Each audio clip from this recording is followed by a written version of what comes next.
"187 anomalies found near former residential school site in Manitoba First Nation. LCBO workers vote to strike. Pro-Palestinian protesters at Western University say they're not leaving. Israel approved the largest land grab in West Bank since Oslo, and Labour takes UK elections." Good morning. It's Friday, July 5th. I'm Nora, coming to you from the jazzy city of Montreal. Here are your headlines.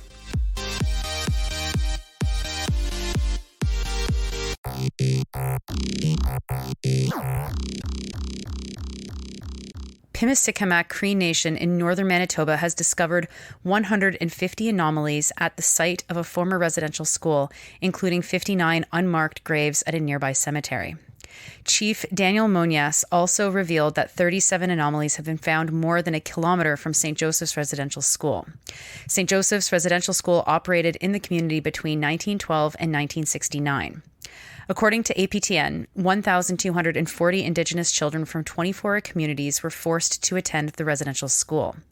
Chief Monias, in his announcement, said that researchers had documented 85 deaths of children at the residential school 2 years ago. The chief said that the community will conduct ceremonies to honor the children. He said this, quote, "In response to these findings, the nation will conduct ceremonies to honor those who may be buried and those who never returned to help their souls find peace in the spirit world. Each anomaly unmarked grave represents a life and a story that was unjustly silenced," unquote. Next, LCBO workers in Ontario have voted to go on strike as of today. This is as talks between the union representing the workers, the Ontario Public Service Employees Union, or OPSEU, and the Ontario government broke down on Thursday. More than 9,000 workers will be walking off the job. This is the first strike in the LCBO's history. The issues are wage increases and the availability of more full-time jobs. The union says part-time jobs make up 70% of the Crown Corporation's workforce. The union also takes issue with the Ford government's plan to open up the sales of different types of alcohol, including beer and wine, to convenience stores and grocery stores. All LCBO locations will be closed for 14 days during the strike. Next, Western University has threatened students at the pro-Palestinian encampment on campus with disciplinary action if they do not leave by the weekend. The organizers of the encampment have said that they are not leaving. Western's administration has not been transparent about what it will do if the students do not leave. The admin has said that it offered to implement a feedback process on responsible investing and a meeting with the university's investment team. It has offered commitments to support higher education in Gaza. Guys, have you not noticed that every university in Gaza has been destroyed? But okay. And to increase funding for programs targeting students facing risk in their home countries. Anti-Rios with the organizing group Western Divestment Coalition told the CBC this, quote, "The most they're giving us is a scholarship. The scholarships are most definitely not going to Palestinian students because Palestinians are not fighting right now to get an education. They're fighting to stay alive," unquote. Rios emphasized that the goal of the encampment was a commitment from the university to divestment.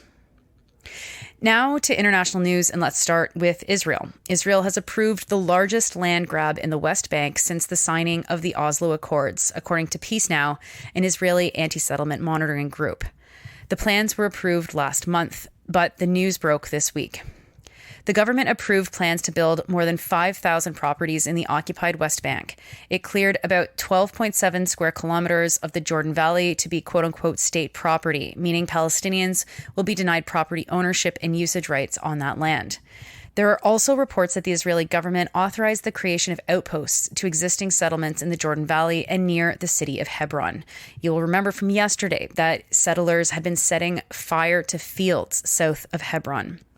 Finance Minister Bezalel Smotrich, a settler who has been responsible for settlement expansion in the West Bank, welcomed all of this news.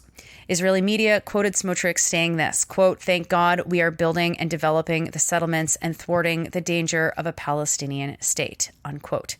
Now, let's be clear. This is all illegal under international law and is likely to result in an increase in settler violence against Palestinians in the West Bank, which has already been on the rise since October 7th. The news about this came out as the U.S. said that there were breakthroughs in negotiations for a ceasefire. It also comes as there are rising escalations in fighting between Hezbollah in Lebanon and the occupation army. And finally, exit polls in the UK show that the Labour Party has won the election there handedly. Keir Starmer led the party to capture 410 of the 650 seats in Parliament, bringing down 14 years of Conservative rule with a majority win. With Rishi Sunak at the helm, the Conservatives won only 131 seats, down from 346, making last night the worst performance in the party's history. Meanwhile, Nigel Farage's right-wing populist Reform UK party is forecast to win 13 seats, eating into some of the Conservative vote. Voters were driven to the ballot box by the ongoing cost of living crisis, crumbling public services, particularly the National Health Service, and deep dissatisfaction with the Conservatives' performance, particularly in recent years.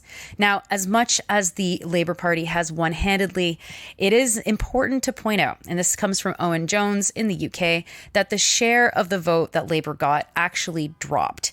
In fact, Keir Starmer's own support is significantly lower than in the last election. It's just that the forces are such that the Conservatives got even fewer votes.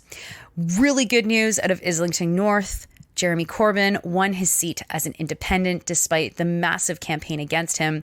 And it's pretty clear that this was far less an endorsement of the watered down, boring, centrist and even right-wing Labour Party than a vote against the Conservatives. Those are your headlines for Friday, July 5th. I'm Nora. Look, I had the most amazing time in Montreal last night. Thank you so much to the Montreal Review of Books for inviting me. It was really cool to meet people who listen to the daily news, and hello to you all. Also cool to meet people whose names I only knew, and I've actually never been able to meet them in real life. So that was fun. I look forward to doing it again, and I look forward to doing it in other cities that aren't just Montreal.